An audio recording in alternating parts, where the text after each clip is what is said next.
இன்றைக்கி நம்ம அவுள் பாயசம் தான் பார்க்க போகிறோம். அதுக்கு ஒரு பவுலில் உங்களுக்கு தேவையான அளவு அவுளை நல்லா கழுவி எடுத்து வச்சுக்கோங்க. அப்புறம் இன்னொரு பாத்திரத்தில் பாலை நல்லா கொதிக்க வச்சு இந்த கழுவுன அவுளை நம்ம அதில் போட்டு நல்லா கிண்டிக்கிட்டே இருங்க. ஏன்னா கிண்ட கிண்ட அடி பிடிக்காமல் இருக்கும். அவுள் வந்து சட்டுன்னு அடி பிடிச்சிரும். அதுக்கு தான். அதுக்கப்புறம் 2 ஏலக்காவை தட்டி அதில் போட்டுக்கோங்க. பால் நல்லா கொதிச்சதுக்கப்புறம் தான் நீங்கள் அவுளை போடணும். இந்த மாதிரி ஏலக்காவை தட்டி போட்டதுக்கப்புறம் நல்லா கிண்டி விட்டுக்கிட்டே இருங்க. ஏன்னா பால்லேயே இந்த அவுள் பாயசத்தை பண்ணால் தான் நல்லாயிருக்கும். ஒரு கடாயில் நெய் விட்டு முந்திரி பருப்பை போட்டு நல்லா வறுத்துக்கோங்க.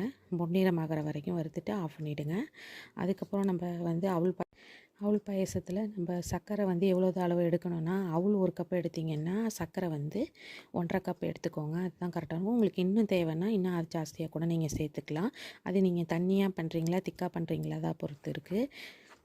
அவுள் நல்லா வெந்துருச்சான்னு பார்க்க ஒரு பிளேட்டில் இந்த மாதிரி வச்சு நசுக்கி பாருங்கள். உங்களுக்கு தெரியும். தண்ணி பத்தலையோ இல்லை பால் பத்தலைன்னா எக்ஸ்ட்ராவாக நீங்கள் சேர்த்துக்கலாம். அதுக்கப்புறம் சர்க்கரை சேர்த்துருங்க. அவுள் பாயசத்தை இறக்குனதுக்கப்புறம் தான் ஒரு 10 நிமிஷம் கழித்து தான் நீங்கள் சால்ட்டே சேர்க்கணும். ஏன்னா எடுத்தோடனே சேர்த்துற வேண்டாம். ஏன்னா நம்ம தண்ணியில் கொதிக்க வைக்கல. நான் கொஞ்சோண்டு குங்குமப்பூ சேர்த்துருக்கேன். உங்களுக்கு தேவைப்பட்டால் நீங்கள் அதையும் சேர்த்துக்கலாம். இறக்குனதுக்கப்புறம் தான் நீங்கள் உப்பு சேர்க்கணும். அதுக்கப்புறம் வந்துட்டு கலந்து விட்டுக்கோங்க. ஏன்னா சூட்டோடு சேர்க்காதீங்க.